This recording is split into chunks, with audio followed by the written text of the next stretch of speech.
우리는 은혜 받은 자들이에요. 은혜 받은 자들. 그 은혜라고 하는 게 값싼 은혜가 아니에요. 하늘의 존재가 이 땅 가운데 와서 사람의 육신으로 십자가에 못 박혀 죽었다라고 하는 그런 값비싼 은혜거든요. 근데 우리는 그 은혜를 너무나 싸구려 취급하는 경향이 있어요. 우리 그 성경에 보면 10,000달란트 빚진 자하고 100데나리온 빚진 자하고의 그 이야기가 나와요. 그죠? 왕한테 어떤 종이 10,000달란트 빚을 졌거든요. 그 10,000달란트라고 하는 건 뭐 우리가 머릿속으로 계산될 수 있는 금액이 아닌 거예요. 엄청난 금액인 거죠. 그죠? 요즘에 금한 돈이 얼마인 거예요? 한 30만 원 되나요? 35만 원 되나요? 그러니까 뭐 엄청난 거죠. 뭐 어떻게 이게 표현 계산상으로 나올 수 있는 금액이 아닌 거예요. 10,000달란트라고 하는 것. 한 달란트에 35kg니까 계산이 안 되죠. 그죠? 아무튼간. 근데 이 10,000달란트 빚진 자가 왕한테 빚을 갚아야 되는 시기가 됐는데 빚을 못 갚는 거예요. 그러니까 왕이 왜 빚 안 갚냐? 그러면서 내가 빚을 갚기 위해서 내 와이프도 팔고 내 자녀들도 팔고 내가 갖고 있는 모든 거 다 팔아갖고 갚아라. 그랬더니 이 10,000달란트 빚진 자가 어떻게 반응합니까? 아유 왕이시여 정말 죄송합니다. 지금 수중에 있는 돈은 없고 어떻게 해서든지 내가 돈을 갚을 테니까 좀 기한을 주십시오. 기한을 주십시오. 눈물을 흘리면서 애원을 했어요.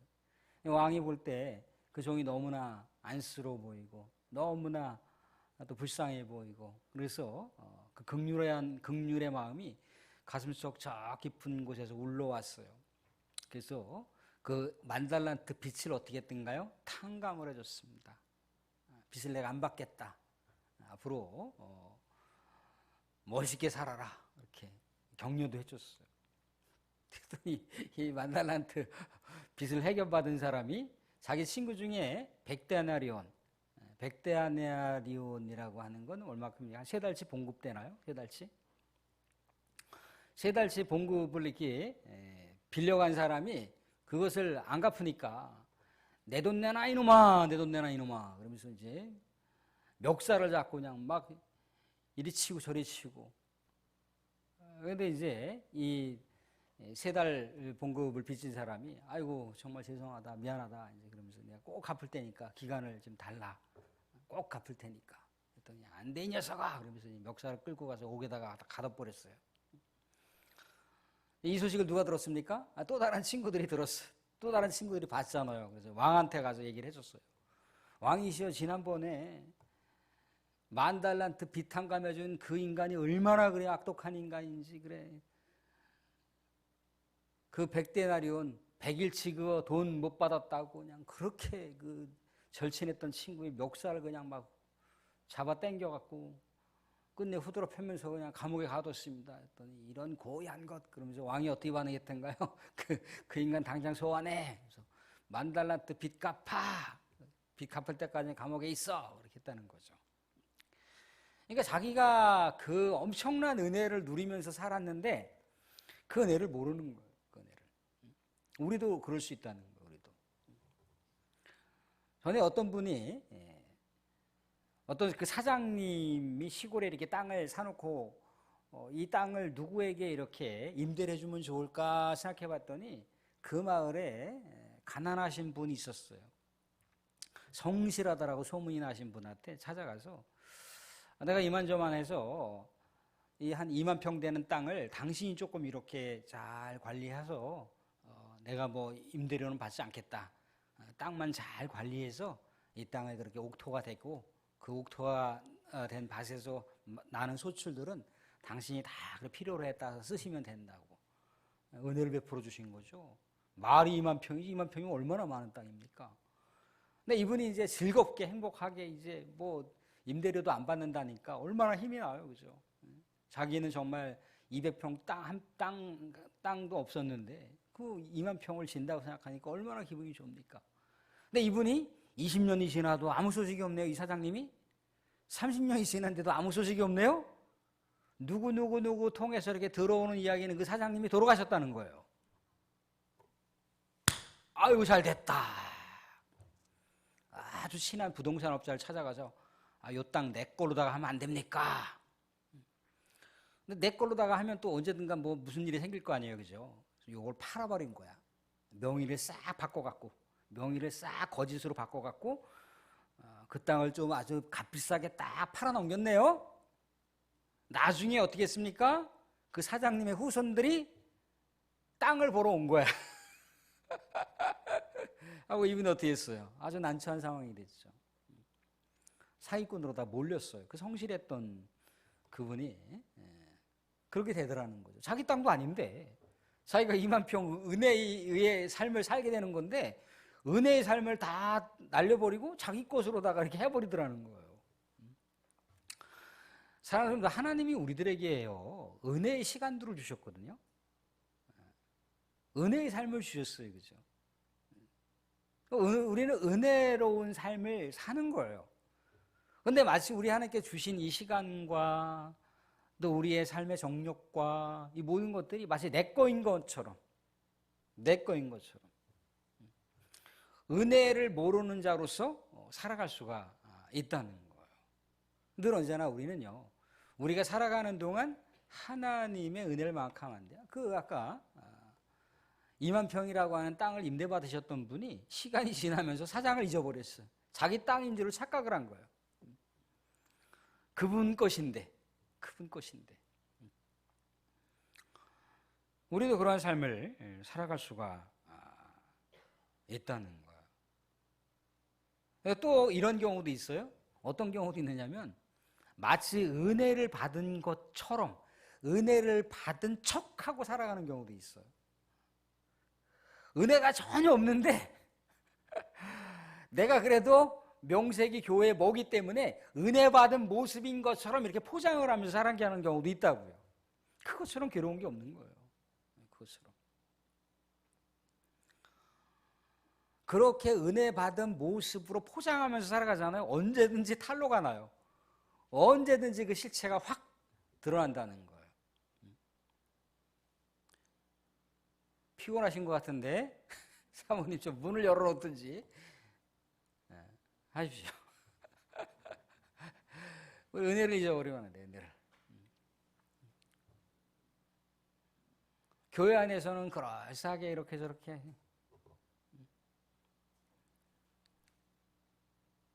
그런데 실생활 살아가는 그 모습은 어떻습니까? 은혜 받은 자가 아닌 모습으로 그렇게 살아가는 모습이 역력히 드러나는 거죠. 어떤 어려운 문제가 생겼어요. 어려운 문제가 생겼는데요. 그렇게 교회를 몇십 년 다녔는데 어려운 문제가 생겼을 때 상황 대처하는 모습을 보면 전혀 믿음이 없는 사람처럼 반응하고 믿음이 없는 사람처럼 그 모습을 드러내는 그런 사람들이 있다는 거예요. 그럼 믿지 않는 사람의 입장에서 어떤 반응을 보일까요? 저 양반 교회 뭔데? 몇십 년 다녔다라고 그렇게 막 얘기하는데 뭐야? 그러면 그런 사람들이 전도를 한다. 예수 믿으세요.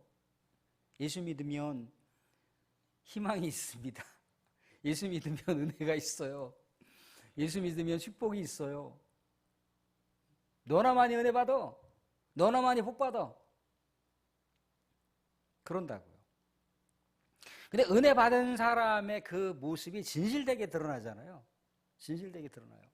근데 물론 아까 우리는 누구나 다 그런 약점들이 노출될 수가 있는데 이때 혹여라도 우리가 비판받을 수 있어요. 그러면 또 우리는 어떻습니까? 우리는 다시 회복의 시간을 가져야 되는 거예요. 다시 내가 은혜가 떨어졌구나. 내가 뭔가 우리 하나님을 바라보는 모습을 내가 많이 상실했구나. 그러면서 나를 다시 돌아보면서 다시금 믿음의 사람의 모습이기를 다시 정돈하면서 가야 되는 거예요. 그 기도의 대가라고 했던 하나님 앞에 깨어 있었던 다윗조차도 그런 윤리적인 범죄를 저지르고 실수를 하잖아요, 그죠? 그런데 다시 또 하나님 앞에 나아간단 말입니다. 하나님 앞에 나아가요. 근데 참으로 예수 믿는 사람이 일상생활 속에서의 그 살아가는 삶의 윤리가 어떤 정직하고 진실된 모습으로 나타나게 되잖아요. 그러면요, 믿지 않는 사람들의 삶 속에서 그 믿음의 사람들을 바라보면서 감동을 합니다. 뭔가 이렇게 마음에 정동 울리는 게 있어요. 아, 저 사람은 정말 믿는 사람이구나. 아유, 저 사람은 정말 장로님 같다. 아유, 저 사람은 정말 권사님 같다. 저 사람은 정말 집사님 같다. 이제 그런 마음을 이렇게 오롯이 담고 있는 거예요. 그러다가 이제 그 권사님이나 집사님이나 장로님이 아이고 어르신 요번에 우리 교회에서 축제가 있는데 같이 가서 기쁨의 시간도 갖고 식사도 하시고 그렇게 한번 가시죠. 그러면 아유 내가 교회 가도 될까? 아유 그럼요. 대환영이죠. 아유 그러면 나 내 장로님 봐서라도 한번 갈게요. 권사님 한번 봐서라도 한번 갈게요. 집사님 한번 봐서라도 내가 갈게요. 그렇게 생각을 하는 거예요. 아, 저렇게 장로님 같은 분들만 교회 다니겠지. 아, 저는 권사님들 같은 분들만 교회 다니겠지. 아, 저는 집사님들만 같은 분들이 교회 다니겠지. 그럴 수가 있다는 거예요. 물론 상처 입고 당한 사람들은 그 마음을 돌이키기가 쉽지 않아요. 그런데 그런 그 상처를 제공하고 다쳤던 어떤 그 피해를 입혔던 그 사람들만이 신앙인의 전부는 아니잖아요. 일부분이 될 수 있어도 전부는 아니란 말이죠. 그죠? 때로는 차갑고 또 때로는 그런 사람을 만나더라도 또 때로는 따뜻한 사람을 만날 수도 있고 때로는 이렇게 품어주는 사람을 만날 수도 있어요. 그죠? 아, 그러면 그 사람, 이 믿음의 사람들이 천차만별이구나. 그렇게 다양해질 수가 있다는 거예요. 우리 하나님께서 주신 은혜는 오늘 말씀 가운데 볼게요. 어디를 보시느냐면요. 고린도전서 1장 30절 한번 보실래요? 고린도전서 1장 30절. 보시면 뭐라고 나와 있던가요? 너희는 하나님으로부터 나서 그리스도 예수 안에 있고 예수는 하나님으로부터 나와서 우리에게 지혜와 의로움과 거룩함과 구원함이 되셨으니. 또 에베소 1장 5절을 볼게요. 에베소 1장 5절 보시면 그 기쁘신 뜻대로 우리를 예정하사 예수 그리스도로 말미암아 자기의 아들들이 되게 하셨으니. 우리가 예수 그리스도를 통해서 얻게 되는 우리의 신분과 우리의 정체성이 바뀌어진 게 있습니다. 어떻게 바뀌었나요? 우리는 죄인인데 우리는 어떠한 신분으로 바뀌었던가요? 우리는 죄인인데 의인이라고 하는 신분으로 바뀌었어요. 우리가 훗날 우리 하나님 앞에 우리가 모두 다 결산할 때가 있어요. 천군 천사가 김아무개 씨 나와보세요. 그럼 네 나간단 말이죠. 아이고 의인이시네요. 하나님 의인입니다. 그러면 아유 그래 착하고 충성된 종아 수고했어. 이아무개 씨 나오세요. 아, 예수 믿은 흔적이 없네요. 죄인입니다. 그러면 그래 네 멋대로 살았구나. 그래서 내 뒤로 가라 그런다고. 울며 이를 갈리라 나와잖아요. 우리는 의인이 됐다는 거예요. 우리 신분이 바뀌었어요. 또 우리는 정체성이 바뀌었습니다. 어떤 정체성이 바뀌었던가요? 우리는 사단의 자녀가 아니라 하나님의 자녀가 되었어요. 사단의 자녀. 사단의 자녀에서 우리는 하나님의 자녀가 됐다라고 하는 것은요, 우리가 하나님으로부터 뭔가를 요청할 수 있는 특권을 얻은 존재가 되는 거예요. 특권을 얻은 존재가. 특권을 얻은 존재. 예수 그리스도의 이름으로 기도하라고 하잖아요. 그죠? 근데 자꾸 우리는 예수 그리스도의 이름으로 기도하라고 했을 때 여기서 좀 착각을 하는 게 마음대로 기도하라는 게 아니에요. 하나님의 뜻에 부합하게 기도하라는 거예요.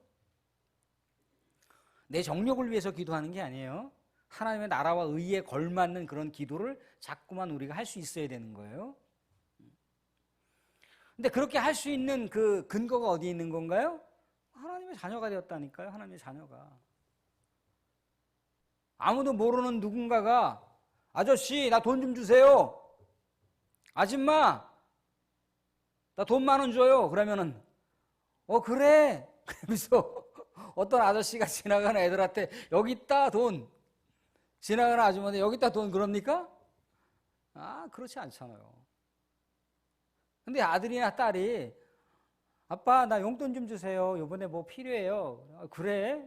그 준비해야지. 이러면서 지갑에서 돈 10,000원을 꺼내주는 거예요. 또 엄마가 지갑에서 돈을 꺼내주는 거예요. 누구 때문에? 누구기 때문에? 내 사랑하는 아들이기 때문에, 내 사랑하는 딸이기 때문에.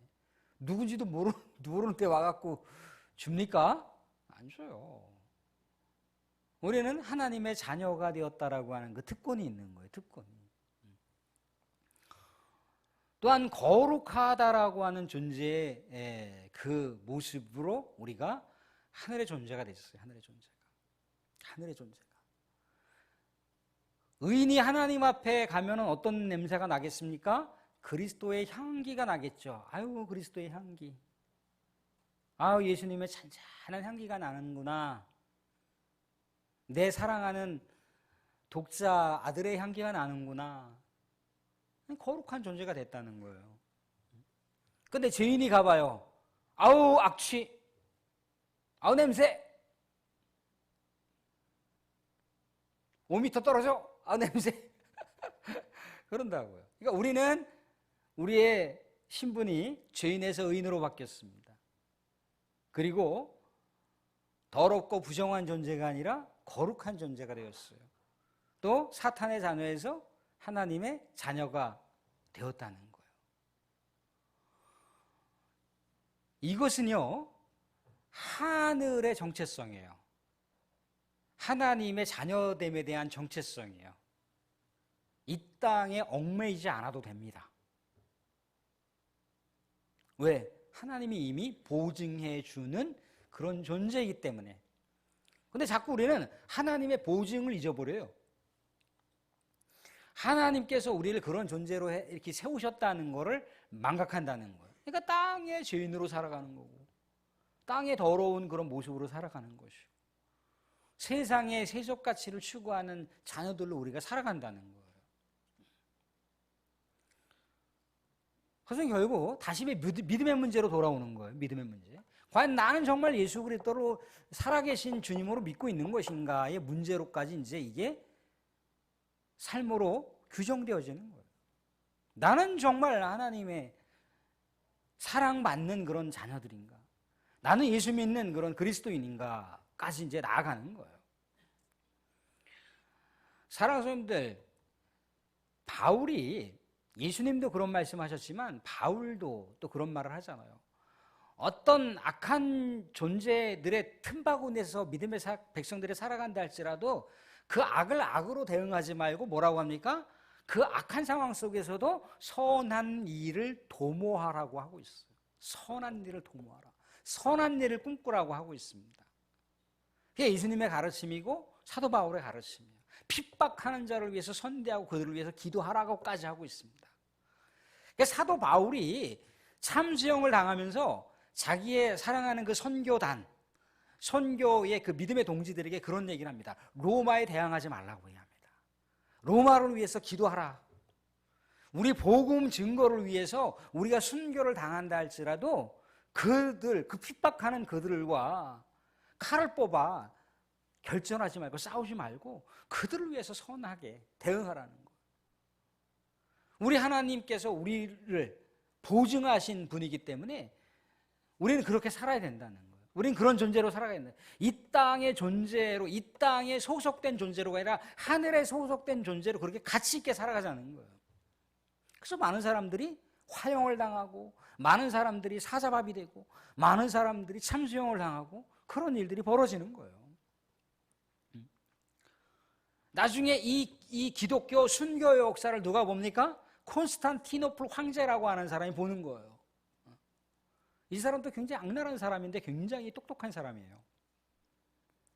근데 꿈속에 자꾸만 그리스도인들의 존재가 막 나타나는 거예요. 또 예수님이 막 보이는 거예요. 예수의 사람들이 막 깃발을 휘날리는 게 막 보이는 거예요. 이게 무슨 꿈인가, 무슨 꿈인가, 무슨 꿈인가. 그러다가 어떤 일이 벌어집니까? 밀라노 칙령이라고 하는 걸 선포해요. 밀라노 칙령. 이거 엄청난 거예요. 그 대로마 제국의 국교로다가 기독교를 선포해버렸어요. 이제부터 우리 대로마 제국은 기독교를 국가의 종교로 선포하노라라고 하면서 공표해버렸다고요. 만약에 사도 바울이나 예수님의 가르침이 구약에 나와 있는 율법처럼 눈에는 눈, 이에는 이, 이판, 사판, 합이 육판이야 팔 걷어붙이면서 그냥 해봐 이렇게 해본다고 생각해 보세요. 이게 바울이 복음 증거가 됐겠습니까? 이방의 복음 증거가 됐을까요? 로마가 기독교를 국교로 받아들였겠습니까? 받아들이지 않았겠죠, 그죠? 우리는 그런데 믿음이 근 몇십 년 됐는데도 불구하고 아직도 초복 얼음을 걷는, 아직도 성숙하지 못한 모습들이 우리의 모습 가운데는요 많이 나타나 있어요. 많이 나타나 있어요. 그러면 또 우리는 다시 이제 하나님 앞에 나아가는 거죠. 나아가는 거예요. 그래서 코람데오라는 얘기 많이 알으시잖아요. 우리 다 알고 있잖아요. 하나님 앞에서, 하나님 앞에서, 하나님 앞에서. 나는 하나님 앞에서 정직한가? 나는 하나님 앞에서 나에게 주어져 있는 시간을 규모 있게 사용하고 있는가? 나는 하나님 앞에 정말 진실되게 나에게 주어져 있는 수입에 대해서 정말 진실되게 하나님께 올려드리고 있는가? 나는 사람들과의 관계에서 정말 진실되게 우리 주님께서 그렇게 정말 섬김의 종으로 오셨던 것처럼 그렇게 섬기고 있는가? 나는 명색이 뭔데 내가 교회를 왜 섬겨? 그게 아닌 거죠. 그것은요 교회 안에서도 마찬가지고 세상에서도 마찬가지인 거예요. 세상은 세상의 방식대로 하지 않는 사람들 때문에 감동을 받지, 세상이 하는 방식 그대로 하면 세상은 믿음의 사람들에게 절대 감동받지 않습니다. 절대 그들의 마음을 주지 않습니다. 사랑하는 오늘은 은혜 받은 자들입니다. 은혜를 값싸게 너무 여기지 마시고 값비싼, 우리 주님께서 값비싸게 우리를 주신 거예요. 천하보다도 귀하게 우주를 포기할 만큼 우주의 값으로 예수님의 값어치가 이게 등가가 됩니까? 안 된단 말이에요. 예수님이 우주를 창조하셨는데 우리는 우주적인 것보다 더 위대한 존재인 거예요. 하늘에 소속된 하나님의 아들, 딸들입니다. 이 아들, 딸이라고 하는 건 뭡니까? 하나님의 살아계심을 우리가 삶 속에서 증명해 가야 되는 거예요. 나에게 주어져 있는 시간과 나에게 주어져 있는 여러 가지 일들과 나와 만나는 모든 사람들에게 그렇게 우리 하나님의 자녀라고 하는 것을 증명해야 된다고요. 증명해야 된다고요. 사랑스러운 우리는 은혜 받은 자입니다. 향기로운 삶, 향기로운 삶. 우리 한 주간 살아가실 때, 오전에도 그리스도의 향기, 오후에도 그리스도의 향기라고 했는데, 우리 또 한 주간 살면서 해보는 거예요, 해보는 거. 해보는 거예요. 내가 해보려고 할 때 우리 주님께서 함께 하시고 역사하시는 것이지, 나는 아무것도 안 하는데, 나는 아무것도 못해요. 아무것도 못하는데 우리 하나님 뭘 역사하십니까? 해보려고 할 때, 할 수 없는 상황이지만 해보려고 할 때 우리 주님께서도 역사하시는 거예요. 그 눈먼 시각장애인이 바디메오가 다윗의 자손 예수요! 예수요. 뭐가 보여요? 안 보여요. 뭔가 간절함이 있을 때, 절박함이 있을 때 예수님께서는 그 중심, 그 피부를 보신 거잖아요. 그죠? 왜 그 사람의 이야기가 거기 있습니까? 그것은 영적인 시각장애는 우리들에게도 동일하다는 거예요.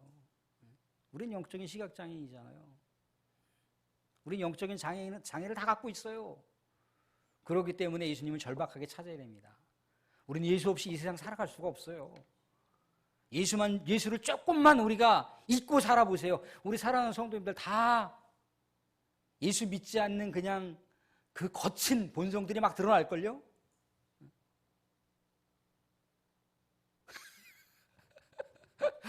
한 주간도 예수님 참을게요.